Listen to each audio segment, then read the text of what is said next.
Ini gak nggak, oh ya nggak betul minum kok ya. SD ini sudah kita seolah-olah kita lewati kemarin. Kita hari ini tinggal latihan ya.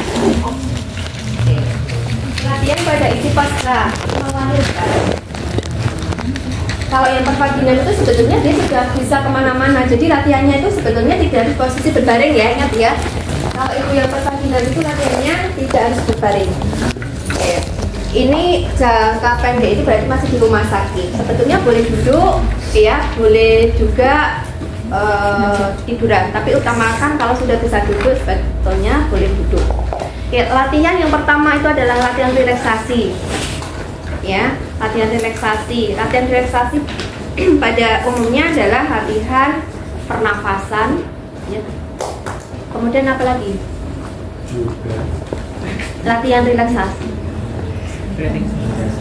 Stretching, betul. Ya, jadi latihan relaksasi di sini adalah pernafasan dan juga latihan stretching. Oke. Kalau kalian nanti di rumah sakit ini, wah latihannya jebol kayak gini gitu. Tapi itu sebenarnya ada tujuannya, ya. Latihannya sama seperti kemarin pada saat hamil ya. Oke. Bu, latihannya nanti tarik nafas lewat hidung, hembuskan lewat mulut ya Bu ya. Oke. Coba.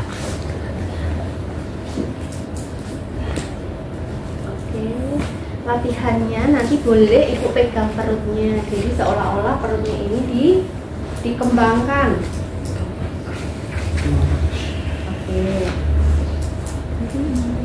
Oke. Kemudian sekarang tarik nafas. Ini ibaratnya sudah 2 kali 8 ya. Sekarang tarik nafas tangan ke atas Bu. Oke.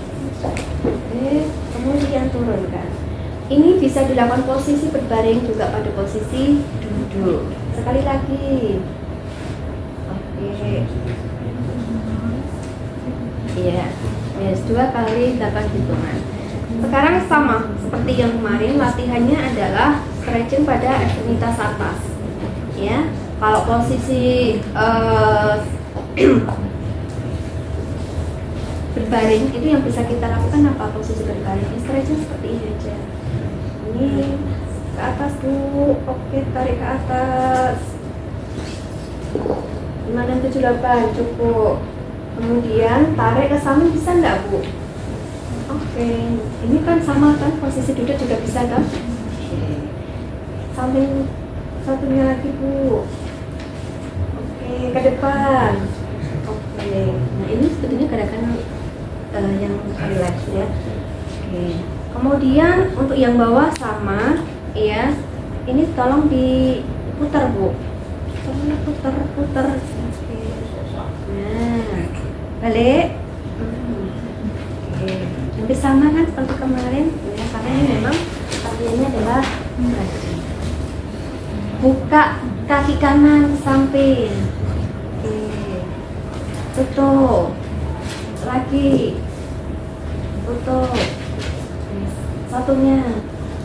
Oke. Balik. Oke. Jadi konsep latihannya itu adalah pada yang ibu setelah melahirkan, 1 pemulihan fisik, yang kedua organ reproduksi ya. Konsepnya yang harus kalian pahami. Oke.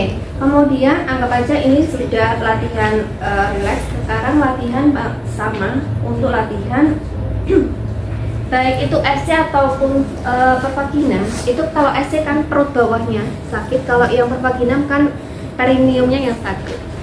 Caranya adalah tekan ini ya Bu ya, pantatnya ke bawah.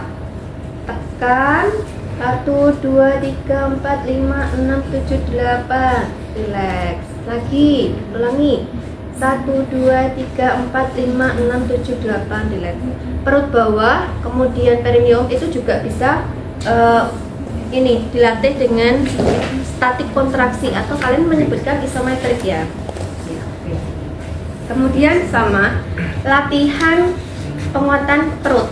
Kalau pada pasien yang SD, latihan penguatan otot perut itu biasanya lebih ringan karena dia tidak mampu untuk mengangkat ini, ya. Oke, kalau yang pervagina mungkin mampu.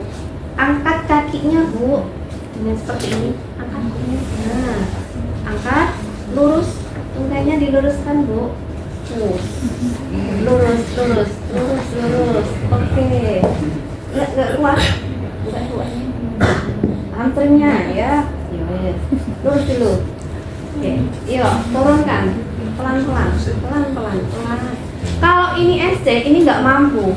Mesti kan perut bawahnya sakit ya. Tapi kalau pervaginam bisa diberikan. Turun. Oke. Nah, kalau SC cukup angkat perut yang balik atas ya, perut atas. Angkat lehernya Bu. Oke, nah ini otot perut atas. 1, 2, 3, 4, 5, 6, 7, 8, 9, 10. Relax. Diulangi lagi. 1, 2, 3, 4, 5, 6, 7, 8, 9, 10. Pervaginam bisa, kalau SC enggak bisa. Ingat ya. Terus latihan otot dasar panggul sama. Kontraksikan seperti pada saat nahan pipis. 1, 2, 3, 4, 5, 6, 7, 8. Ulangi lagi. 1, 2, 3, 4, 5, 6, 7, 8. Oke. Terus lanjut. Apa lagi? Otot perut, otot dasar panggul, otot terang. Kemarin terang kan? Otot terang boleh seperti kemarin. Misalkan ini ditekuk sedikit, tekuk, terus ngilang. Nah, sama. Oke, right. Kakinya lurus. Saya tangan kanan ke kaki yang sampingnya. Oke, ketarikannya. Ini yang SC mungkin agak sulit. Ya. Satu lagi. Oke, gantian. Ya, kalau ini SC sulit, berarti kalau untuk pada pasien SC latihannya untuk latihan terang bagaimana sebaiknya? Sejajar. Ini. Nah. Satu dulu balik. Berikutnya, oke, balik lagi. Saya, kalau ada SC ini rotasi ke sana, ini kan sakit. Meskipun sebetulnya ini pada posisi seperti ini juga kadang sakit, tapi upayakan tetap latihan, ya. Ini yang terangnya. Oke. Terus sekarang kalau sudah duduk Bu, posisi ya orang mau miring sih orangnya. Miring. Nah. Oke. Ini kita latihan ini adalah masih dia di rumah sakit, baik itu SC maupun pasien yang pervaginam. Kemarin itu ada satu ruangan, satunya SC, satunya pervaginam. Yang SC itu baru bisa berdiri di tepi bed, ya. Yang satunya yang pervaginam itu sudah jalan sambil gendong anak. Ya. Nah itu gambaran. Kalau SC itu memang dia latihannya harus secara bertahap. Oke. Pada posisi duduk latihan boleh latihan tadi terangnya, ya seperti ini boleh. Oke. Satunya. Kemudian ini ya. Yang penting ininya nggak terlalu rotasi boleh. Ya. 1, 2, 3, 4, 5, 6, 7, 8 lagi. Oke, sudah. Terus apa lagi selain terangnya? Ada lagi mungkin? Latihan apa? Ini Mas tahu nggak kemarin kita pas prenatal? Selain terang apa?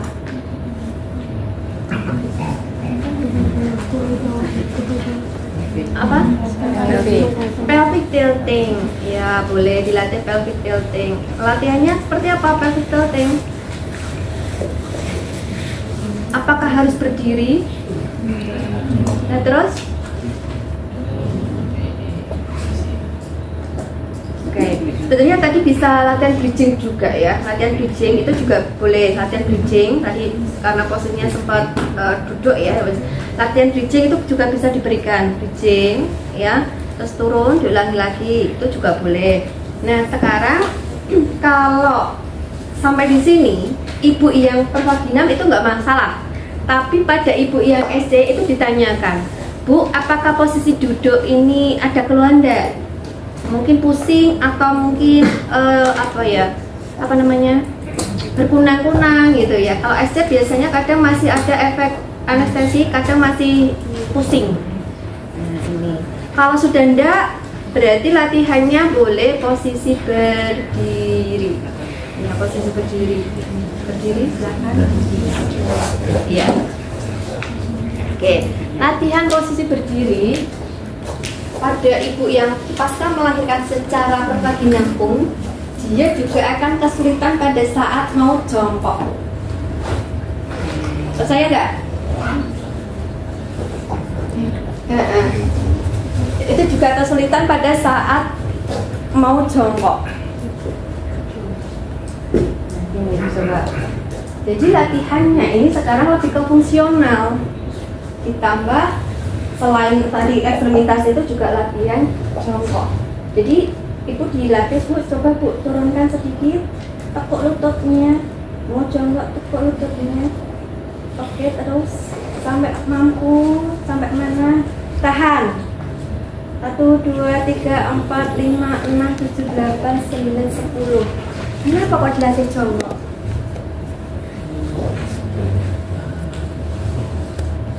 Pada ibu yang SD secara bertahap sampai dilatih jongkok. Sepele kan? Loh, kenapa kok ibu yang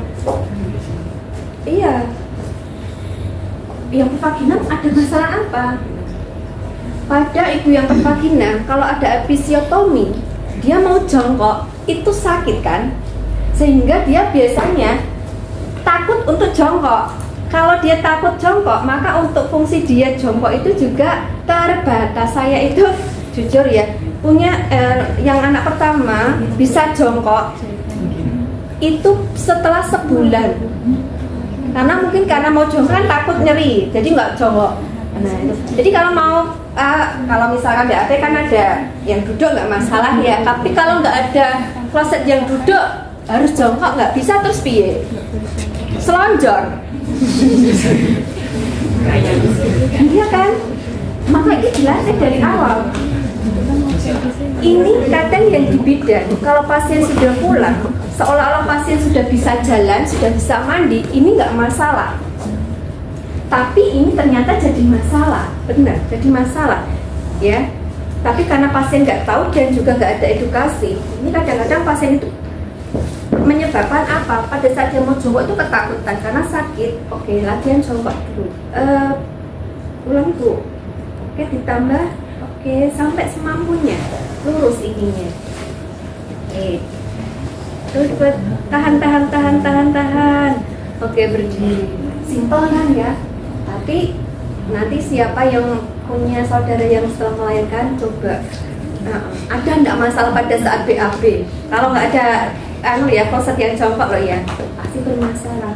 Sehingga kadang ada juga yang BAB-nya itu berdiri, ya, karena takut jongkok itu tadi. Ya. Oke, padahal kalau nggak jongkok, ya, mau keluar itu kan sulit ya. Ya kalau berdiri kan nggak sulit, bener. Ini bener karena dengan kita jongkok itu kan ada pengaruh gravitasi, sehingga akan lebih gampang ya pada saat BAB gitu. Oke. Selain latihan seperti ini, jadi duduk dulu aja. Duduk. Ya. Latihan yang hampir sama seperti kemarin itu bisa diberikan. Latihan untuk terang. Kemudian pada keluhannya hampir sama, yaitu apa? Nyeri pada pinggang bawah. Berarti boleh latihan apa kemarin? Kayak seperti posisi mau rukuk, sujud, posisi mau sujud itu, nah itu boleh diberikan.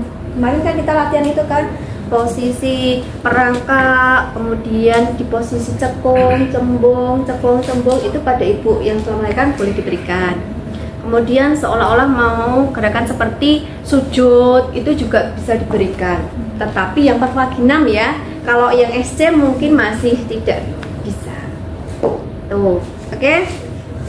Nah, sekarang kalau ini latihan kemarin sudah semuanya, yang membedakan dengan ibu yang pasca SC apa? Ayo. Latihannya bingung nggak? Terus saya membedakan antara SC dan vaginam itu latihannya bedanya di mana? Ada yang masih bingung nggak? Latihannya intinya sama, konsepnya sama, tetapi tahapannya mungkin berbeda. Kalau pasien yang pervaginam ini mungkin langsung bisa kita posisikan duduk, ya. Tapi kalau untuk yang SC ini biasanya kita bertahap. Apakah ada masalah nggak setelah dia positioning dulu ya biasanya kan? Kalau dia sudah mampu latihan pada posisi berbaring, kemudian positioning bertahap, duduk, ada keluhan nggak? Kalau nggak ada berarti latihannya bisa disamakan dengan yang pervaginam. Ya, nah, jadi ini latihannya masa kita fungsional ini miring dulu, duduk berdiri seperti pasien pasca OK itu loh ya. Pernah latihan bagaimana cara melatih duduk, cari berdiri, pernah latih? Ya hampir seperti itu untuk yang fungsional pada pasien SC. Kalau selebihnya untuk pasien yang pervaginam sama SC pada IPOSE sama, ya. Oke, sampai di sini ada yang mau ditanyakan?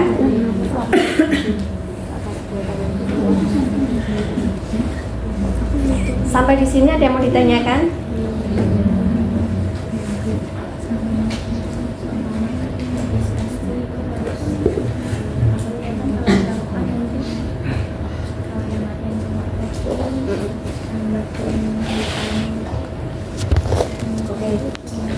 Kalau pasien SC sebetulnya itu nggak ada masalah jongkok SC. Kalau pasien SC itu malah bisa duduknya malah silo bisa pasien pas SC karena yang bermasalah perutnya. Tapi yang kalau yang justru pervaginam itu nggak bisa duduk seperti ini. Dia duduknya itu harus di kursi, apa bawahnya diganjal dengan bantal. Paham ya?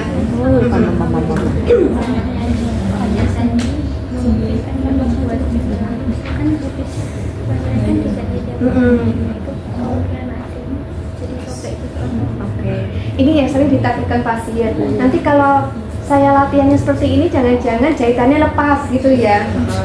Itu paling banyak yang ditakutkan pasien.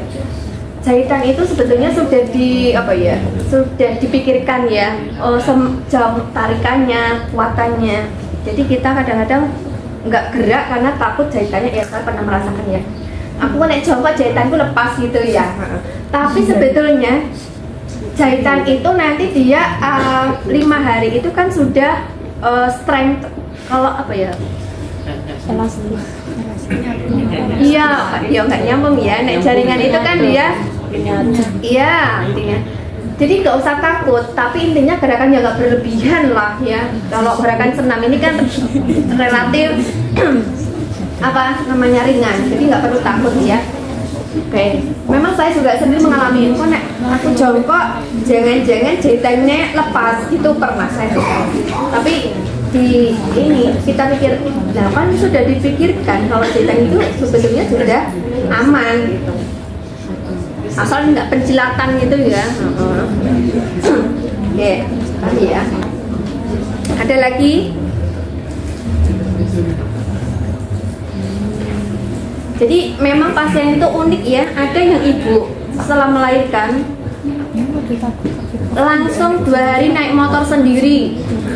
Ada yang mungkin ibu yang setelah melahirkan itu sampai 2 minggu itu masih merasa kesakitan juga ada.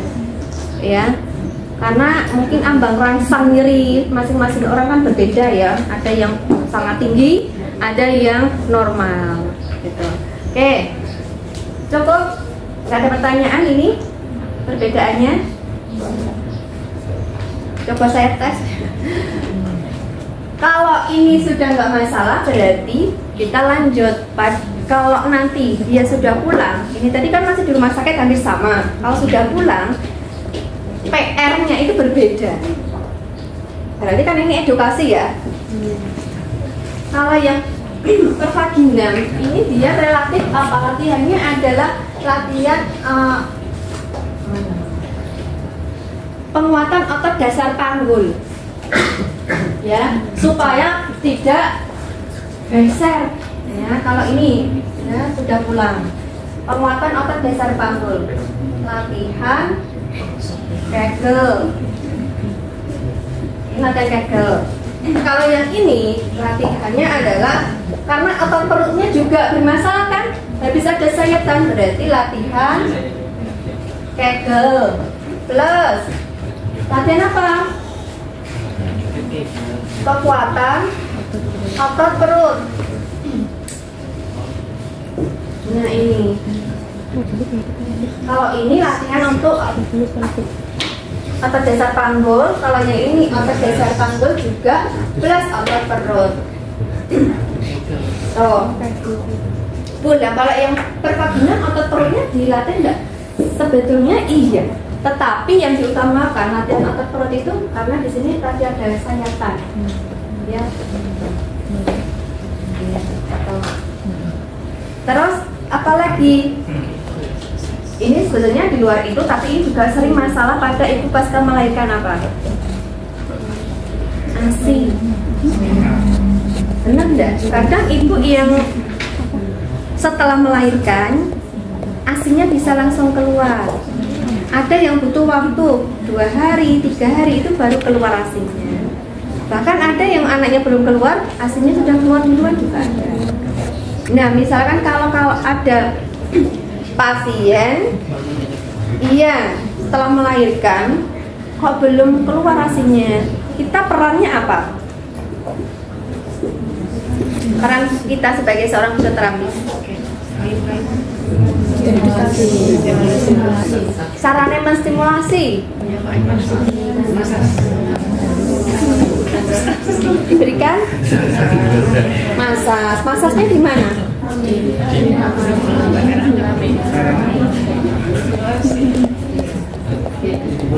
Sudah dikasih tahu ya? Belum. Jadi kalau memang ibunya belum bisa mengeluarkan ASI, satu masas daerah mami, ya. Kemudian yang kedua masas bagian ini punggung, ya, daerah punggung. Kenapa kok di punggung? Karena di sini itu titik-titik hormon oksitosin. Jadi tulang vertebra lurus, kurang lebih 2 jari kanan dan kiri. Ini tulang vertebranya ya, tulang vertebra kanan dan kiri 2 jari. Ini adalah titik-titik, di situ adalah tempat hormon oksitosin. Jadi kalian nanti bisa masas di daerah situ. Tapi saya juga pernah sih masas oksitosin. Oh, rasanya kok ini ya. Memang malah enak pijet capek ya. Memang tujuannya beda ya. Rasanya itu kayak cuma di effluoride. Udah dapat masas ya? Cuma di effluoride. Kemudian di apa? Saya kan di gini toh, terus kamar di gini. Kayak di friction gitu. Jadi kayak effluoride terus di friction toh. Nah, ini aku ya bisa batin loh ya, tapi kan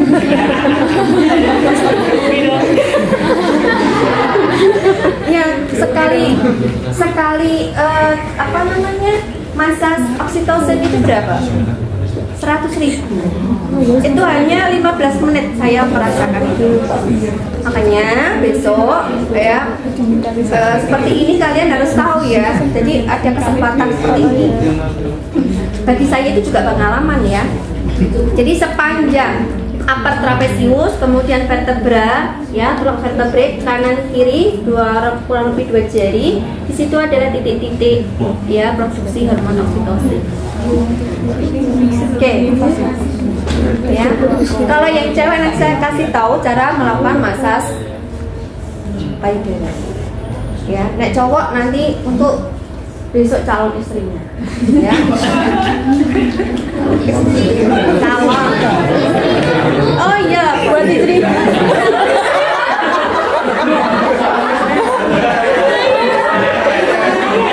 Ayo Bu. Tak cabut.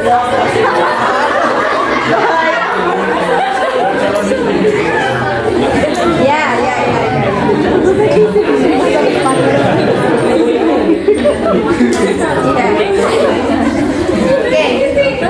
ada pertanyaan sebelum kita praktek?